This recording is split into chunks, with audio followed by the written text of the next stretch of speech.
Pasado alas 5 na ng umaga, magsisimula na naman kami sa isa na namang exciting na biyahe.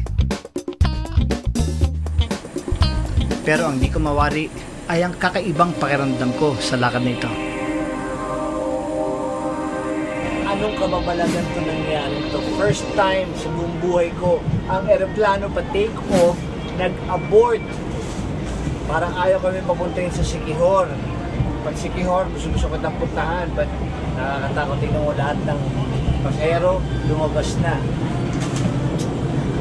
Ay nako, but okay na rin. Salamat sa piloto at pilya na may depress sa maintenance, so we had to abort. Okay, bye-bye. See you later.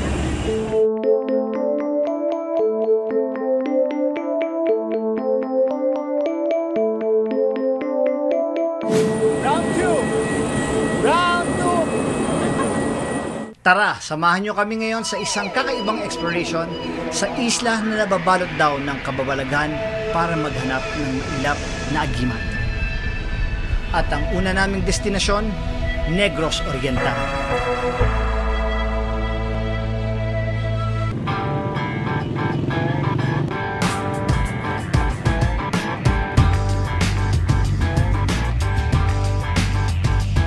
Pagkatapos ng ilang oras na delay sa eroplano, nandito na ako ngayon sa Dumaguete. At dito ako naglalakad ngayon sa tinatawag nilang The Boulevard o kilala sa pangalang The Famous Rizal Boulevard. Ito yon. At dito sa likod ko, Silliman University, founded 1901, isa sa mga landmarks dito sa Dumaguete. At ngayon, halika na, babiyahe na tayo. Gusto ko na mamasyal at ako'y kating-kati na excited. Pupunta ako yung kaibigan ko si Harold. Boss! Alam mo yung Harold's Mansion? Opo, sir. Si Harold, kilala mo? Opo, sir. Ayos, punta tayo ron. Okay. Okay, thank you. Alright guys, see you. Dumaguete City ang capital ng Negros Oriental.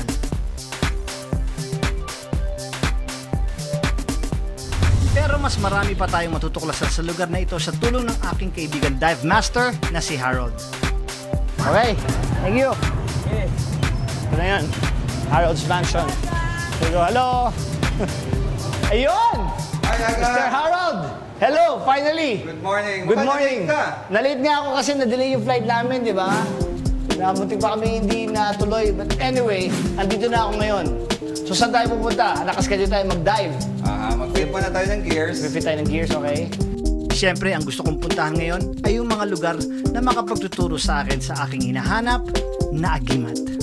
Ang gusto kong makita naman ngayon, yung ibang side naman. Like itong city, hindi ko pa naiikot talaga to. Sa Dumaguete mismo. So saan tayo pwede pumunta dito? Marami mapuntahan natin. Gusto mo mga history? Pwede! Yung mga museum? Meron! Meron! O yun, gusto ko yun. Okay. Gusto ko yun para maiba naman bago tayo mag-dive. Ha? Sige. Okay? Ayos! Ito sinasabi ko, Dumaguete. And this is the man, Harold here. Tara na, game. Alright. Alright, thank you. Si Harold ay isang local businessman na may sariling lodging place at dive shop and tour dito sa Dumaguete. Napasama siya sa Lonely Planet's list of persons to contact dito sa Pilipinas. At dahil mahilig ako sa diving at maraming interesting dive sites dito sa Dumaguete, si Harold ang perfect companion. Exciting naman to. Tara, sakay! Sakay na tayo sa van. Ito! Yeah. Hanep, Harold, iba ka talaga. Kumpleto, Harold's Mansion, Harold's Dive Shop, and Harold's Van. Okay, let's go!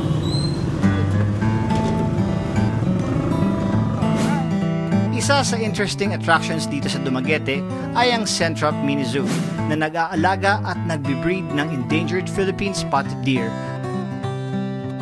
at iba pang mga hayop. Nandito rin ang isa sa endangered bird species, ang bleeding heart pigeon. Meron din silang bahay para sa ilang uri ng paniki tulad ng flying foxes at fruit bats. Ito pala ang ginagawa nila sa araw. Madalas tulog, may nag-e-exercise at may naglilinis ng sarili. Meron din namang wala lang magawa. Makikita rin dito ang ilang warthogs, coffee-making civet cat, macaques. Dito rin dinadala ang rescued animals tulad ng smuggled exotic birds. Mula sa zoo, dinaanan din namin ang sikat na Rizal Boulevard ng Dumaguete. Pansinin nyo, kahawig ito ng Roas Boulevard sa Manila, di ba? Sabi ni Harold, nasa loob daw ng Silliman University ang Anthropology Museum kung saan makikita ang ilang whale, human, and other animal fossils.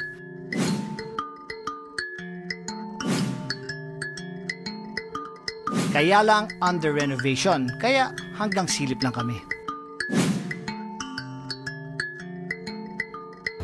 Kasi ito yung church. Yeah. And then yung bell tower. Kumusta ba? Aga, ito yung Tayada sa Plaza. Oo. It started 3 years ago. And ano siya, programa ng mga schools, public schools. Yes. Yeah, para maano yung mga Ma-enhance. Talent. Talent ba lumabas, oo. Yeah. Tapos doon may nagsasayaw. Ano naman yung mga nagsasayaw doon? Ang di ko inaasahan ay ang mapasama sa panlihik. Isang sinaunang sayaw at ritual ng mga taga Dumaguete. Sakit na po tayo, sir. Ha? Give you a break natin ko.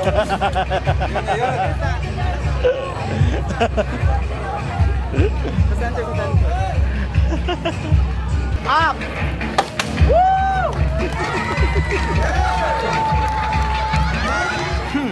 Mukhang kailangan ko nga ito para magtagumpay ang misyon ko. Ginagawa raw nila ito para paalisin ang masasamang espiritu at para din humiling ng mapayapang paglalakbay, masaganang ani, mabuting kalusugan at tagumpay para sa isang hangarin.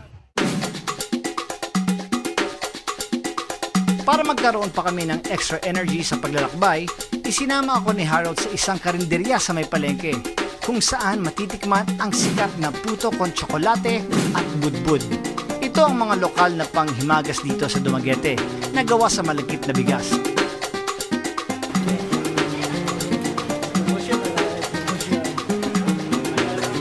Uy, ang saya pala rito. Dito raw madalas na nag-uumpukan ang mga lokal, lalo na sa umaga pagkatapos magsimba. Ano to? Tama-tama, di ba ako nag-breakfast eh? Sakto. Ano ba to, sir? Welcome drink. Ayos. Siya, to, partner sa Ito yan. yung specialty dito. Dito, ha? Alright. Ito ang bonding place nila, kumbaga. Tapos, anong kasabay? Buto. Patayari na naman ang diet plan ko nito. Ang tawag ito, budbud? Budbud. Puto. Ito, puto. Puto. Ito yung budbud. Okay. Ito, puto.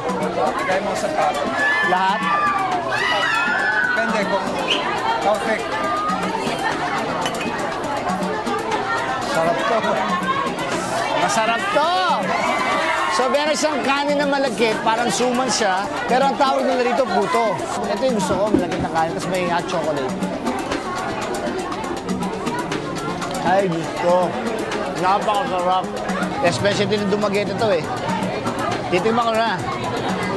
Para matigman ko lahat. Ito na! Budbud. Okay ba?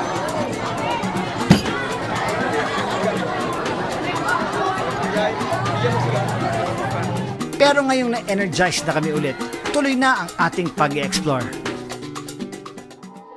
Yung narinig ko na story ang manong may nagdadakad daw dito paggabi. It is real. There are 2 of them at your back. And there are 3 of them standing near the door.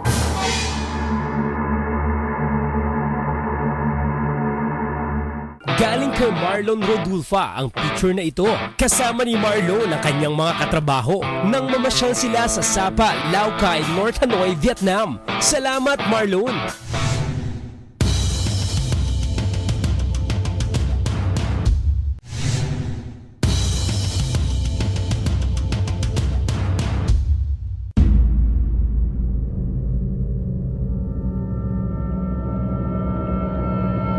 Dahil nabanggit ko kay Harold na interesado ako sa mga kakaibang bagay, naisipan niyang ipakilala ako sa isang kakaibang local artist, si Kitty Taniguchi.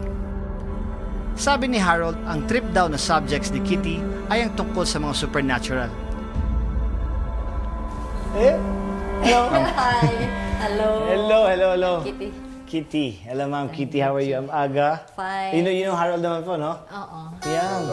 Hi. Ganda-ganda naman itong ginagawa nyo. Ganda ng lugar nyo. I love your place. Thank you. Really, I love your place. It's an old place. Gawa niyo lahat to, syempre. Most. Most of them. Oh. Ito commission work for a very young collector. Wow.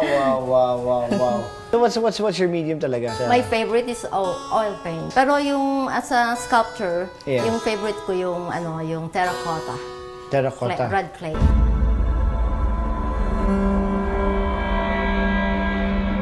I've been doing art for around 3 decades or even more. One of my most focused subject matter is about myth versus reality.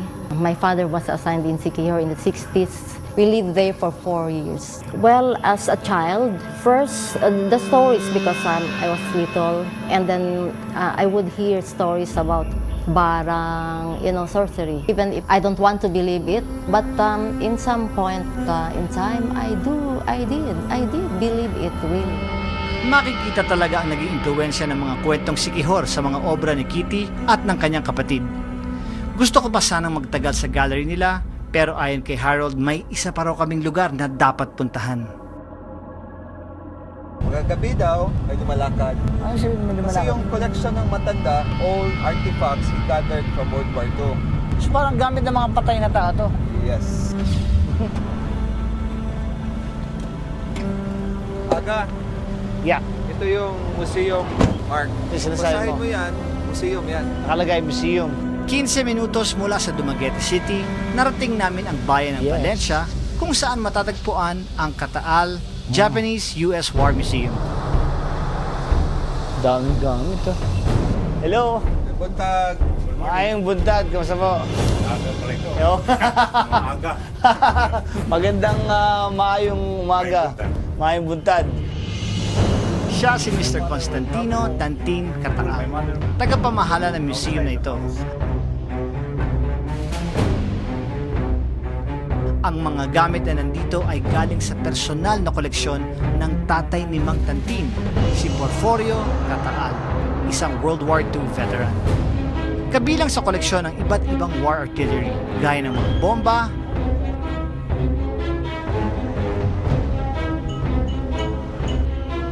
bala, baril, bayoneta, pati na rin mga uniforme ng sundalo at mga paraphernalia na pangmedisina.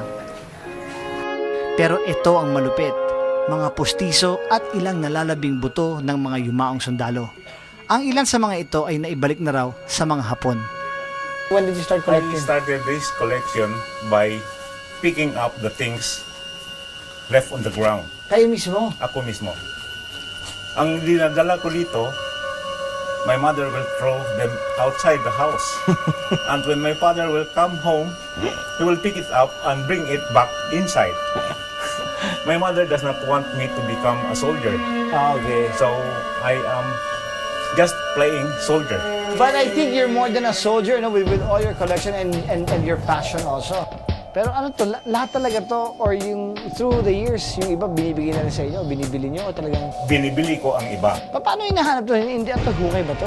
Hinuhukay yung iba. Yung iba, nandoon na sa on top of the ground. Saan talaga? Nandun lang? Merong mga trenches, tunnels, bunkers. Nakita mo lahat yun? Nakita ko lahat yan. Yung mga nahukay ko na cave nila, yung mga honeycomb caves. Yes. Nagawa nila ng air raid shelters Yes. that has been blown up Andun on the siya? entrance. Yes. When I open them, I find them still holding their rifles in skeleton. Nakita nyo yun mismo? Oo. I have already given to the Japanese embassy 28 Japanese soldiers' remains. Wow. Identified with their Identified. nameplates. I still have now 6 of them inside those boxes.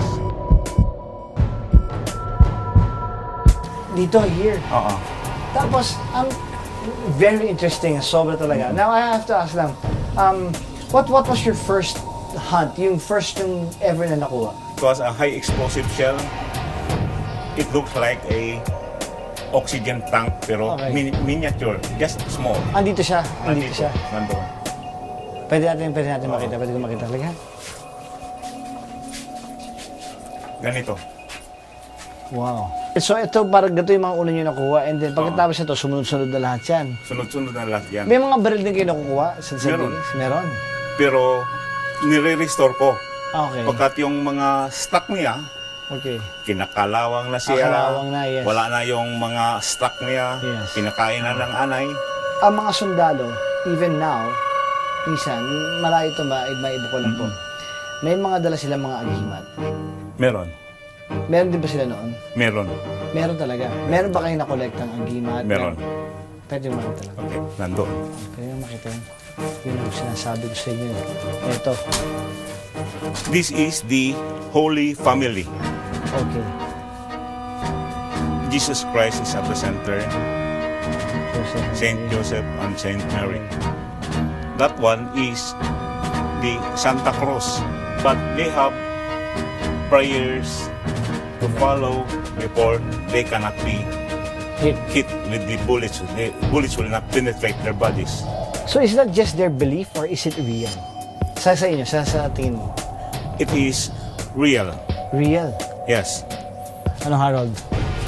Bago tayo alis agad, Oh. tanungin mo natin siya sa... Yeah. Yung narinig ko na storya Manong, may naglalakad daw dito paggabi. Ano? May mga nag-aas. If I pray, I can feel the presence of ghost. As if somebody is holding my head. There are 2 of them at your back. And there are 3 of them standing near the door. Meron talaga. Meron talaga. Meron talaga. Pero I have never seen any ghost. Yes. I can just Feel feel, them. their presence when I pray and when somebody tells me that they are. Ops, hindi dyan nagtatapos ang kwento. Ano yun? That is the Ha? Ba't Star tumalag? Spangled Banner. Ba't ba yung tumalag yun? Ayan. Maybe nagparamdam sila. Nasandalan mo yun, nasandalan na dito. Ang gulo-gulo kasi. Laki kasi dyan. Ano ba yun? Talaga. Baka nasandalan mo. Thank you very much. Nako, halika na nga at ituloy na natin ang paghahanap ng agimat bago pa tayo tuluyang magkatakutan. Gano'ng kataas yung tatalunin? Depende, pwede ka dito agad. Yan, line na Kita mo yan. yung line, halfway. Taas pa.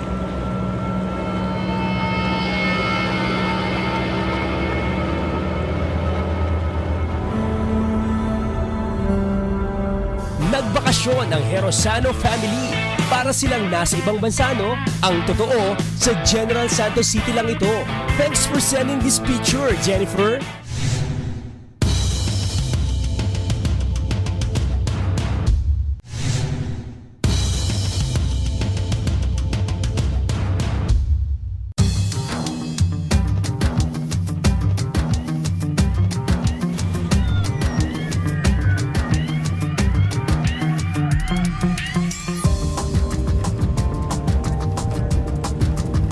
Apo Island, here we come. Let's go. Ang Apo Island ay isa sa mga pinakakilalang dive spots sa buong mundo. 7 kilometro ang layo nito mula sa dulo ng southeast ng Negros Oriental. Nagsisilbi itong tahanan para sa 500 klase ng corals at humigit kumulang sa 800 uri ng mga isda at iba pang hayop na pantubig dagat. Dito rin nakatira ang mga sea turtle o pawikan na masaganang nakakakain at nangingitlog sa tulong ng mga taga rito. Kaya naman isa ito sa world's best known community organized marine sanctuary. Ngayong hapon! Ayun! We would like to welcome you to Harold's Playground. This is it. Harold, explain! Welcome to Apo Island, Philippines. This is the first marine sanctuary established in the Philippines, and there's 752 of reef fish found around here. and 445 of soft and hard corals. That research was done by Silliman Marine Lab 8 years ago. By this time, maybe more. More pa. Yeah, because of the locals protecting the reef. This area. The marine sanctuary, right? This is the marine sanctuary they established 29 years ago, and we call it Clownfish City because daming mga Nemo. Yeah, clownfish. Yeah. But they just closed it December 17 because of the Typhoon Sindong.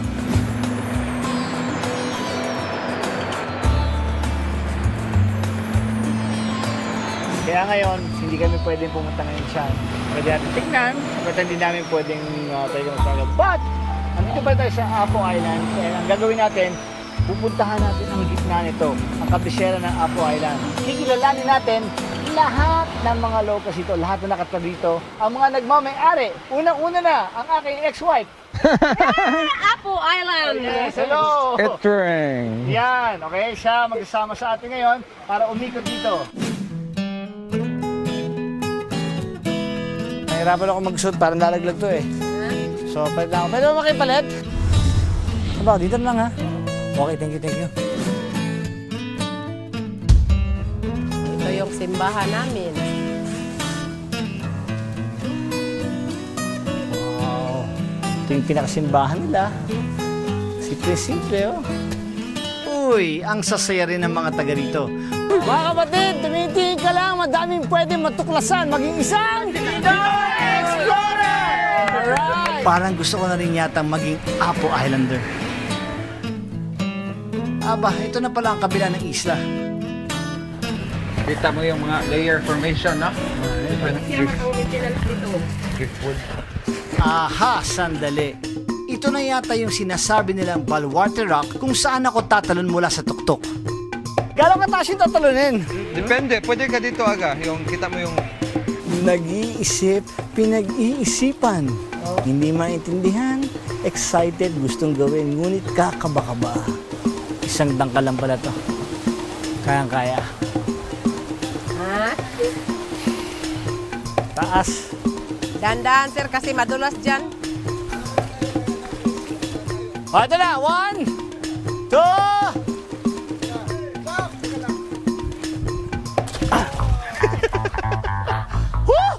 Nanervous ako doon ah! Ha?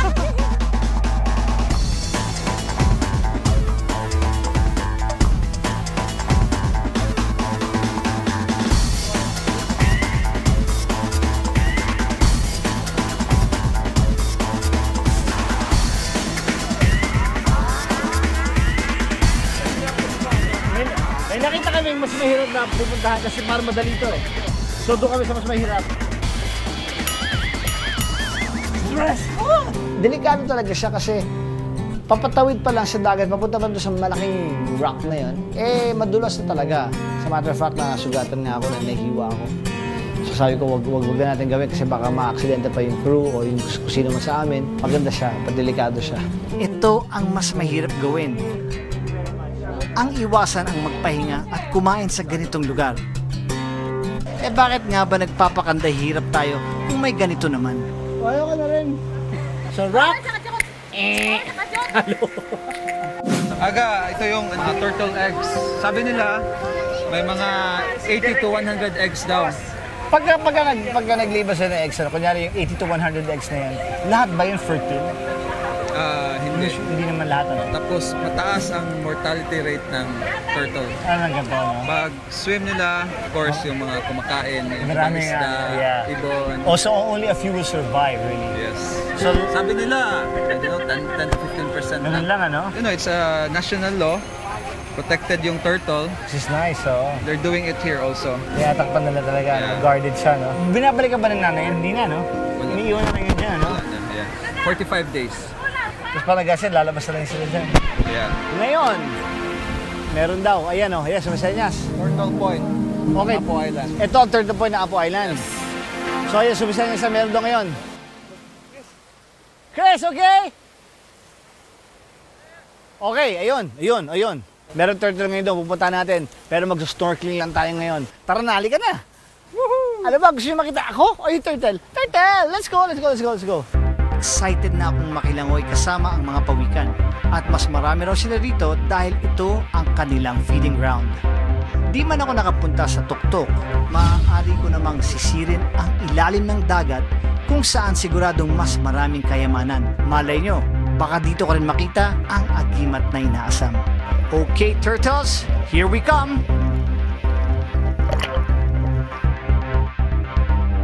Enjoy na enjoy ang Haravata family sa pagpunta nila sa Puerto Princesa Underground River sa Palawan. Salamat kay Kiara na nagpadala ng picture na ito.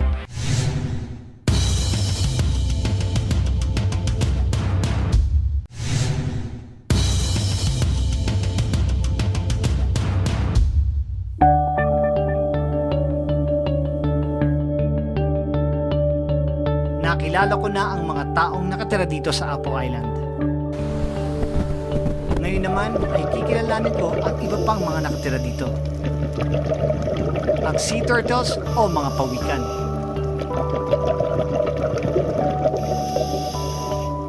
At para magawa yan, kailangan ko sumisid sa ilalim ng dagat upang hanapin sila. Pero pagdating sa diving, hindi ka pwedeng basta-basta lumusong na lang sa tubig. Mahirap at delikado mag-dive kapag malakas ang current o agos ng dagat.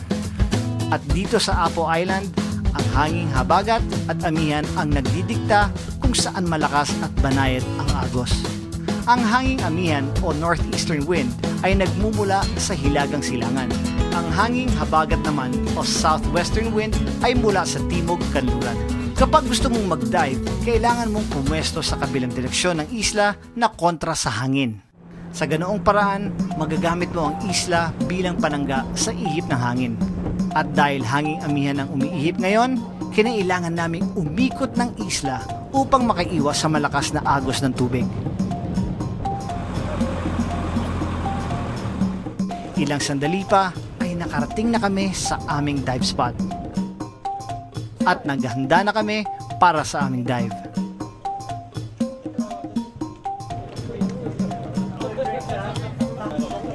Si Harold, si Derek, ako. At ang dalawang dive instructors na sina Chris at Laura, ang dive team na lulusong sa ilalim ng dagat upang hanapin ang mga pawikan. Ang aming pakay rito, isang close encounter sa mga pawikan, ang mga nilalang na ipinagmamalaki ng Apo Island. Wow, exciting to. Pero teka, mukhang hindi lang magagandang tanawin ang naghihintay sa amin sa ilalim. Tila may nagbabadyaring panganib. With trigger, we have to be careful. If we saw a titan trigger fish, will swim away from their nest because they are protecting their nest now. Ang triggerfish ay isang uri ng isda sa kalawakan ng Pacific at Indian Ocean. Kilala ang mga isdang ito sa pagiging agresibo sa divers at snorkelers na napapalapit sa kanilang mga itlog. Mabuti nang mag-ingat sa isdang ito. Pero hindi lang pala triggerfish ang dapat naming iwasan.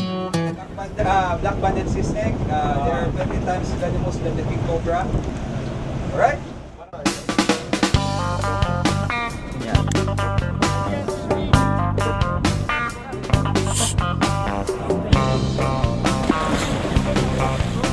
Ilang sandali pa ay nasa ilalim na kami ng dagat.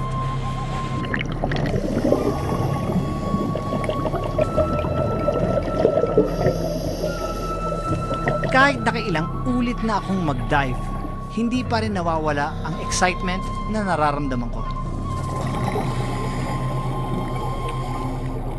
Sa ilalim ay nakita ko rin ang sinasabi ni Harold na coral wall.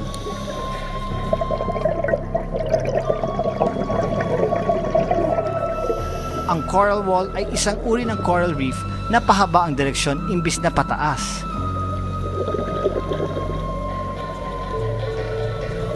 Mukha itong pader na tinubuan ng corals at binahayan ng mga isda. Panalo!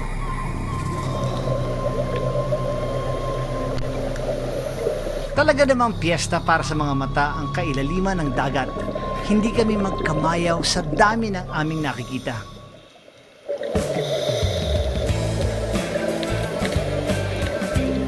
Nandiyan ang naggaganda ang coral structures na pinamamahayan ng iba't ibang klase ng isda. Ito't may nakita pa akong kamag-anak ni Nemo, isang clownfish na nagtatago sa halamang dagat na kung tawagin ay sea anemone. Ibang klase talaga ang yamang dagat dito sa Apo Island. Kaya naman di na nakapagtatakang gawin itong isang marine reserve. Sa isang marine reserve, bawal ang industrial fishing, bawal rin ang mabibigat na development. Sa madaling salita, layunin na panatilihin ang isang marine reserve sa natural nitong estado. Todo enjoy ako sa ilalim ng dagat nang biglang sumenya si Chris. Mukhang may nakita siyang black-banded sea snake.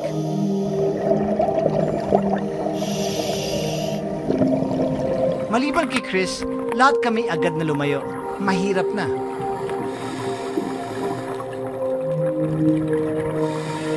Ang laso ng black-banded sea snake ay mas matindi ng 10 beses kaysa sa cobra. Pag nakagat ka nito, maaari kang mamatay sa loob lamang ng 30 minuto. Pagkatapos ng black-banded sea snake, nakita na namin ang aming hinahanap. Ang pawikan. Kasabay nito, may nakita rin si Chris sa bandang ibaba. Isang remora fish ang nakaangkas sa likod ng pawikan. Nice! Malapit ang loob ng mga taga-Apo Island sa sea turtles na ito, kaya alagang-alaga nila ang mga itlog ng mga pawikang nakakarating sa pangpang.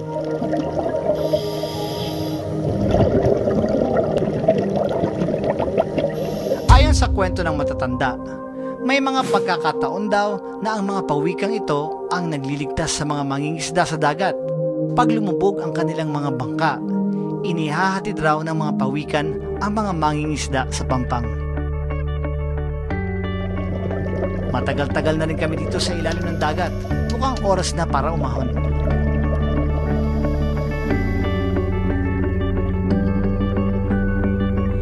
Hey guys! What's happening? Nakapagbihis na ako't lahat pero parang nabitin yata ako. Kaya bumalik ulit kami sa Apo Island para sa iba na namang trip. Ngayon, meron daw. Ayan o, ayan sa Masenyas. Chris, okay? Okay, ayun. Meron turtle ngayon doon, pupunta natin. Pero mag-snorkeling lang tayo ngayon. Unang lusong pa lang namin ay nakita ko na agad ang sea turtles. Di yata't sa mababaw na parte ko pa sila natagpuan. Ito'y dahil daw sa ganitong panahon, mas tumutubo ang seaweed na kinakain nila sa mababaw na parte ng dagat, kung saan mas mainit ang tubig.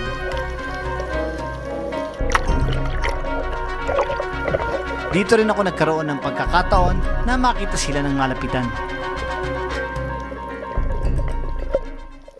Ibang klase talaga ang ganda ng sea turtles na ito.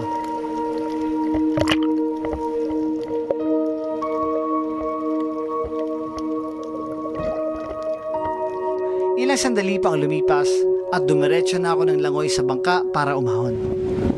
Yes, parang Wow! Nakakita kami! Galing, saya na ito. Yan. Thank you! Mwah! Nakaisang solid na experience na naman tayo dito sa Apo Island. Pero mukhang hindi ko yata dito matatagpuan ang hinahanap kong agimat. Narinig niya yan? Narinig niya? Hindi nga. Narinig mo? Sumisigaw ha? Papalapas mo naman. Ang sarap talagang mag-travel kasama ang mga kaibigan. Yan ang sabi ni Rhea Kabili na nagbakasyon sa Thailand with her friends. Kuha ito sa harap ng Grand Palace. Salamat, Rhea!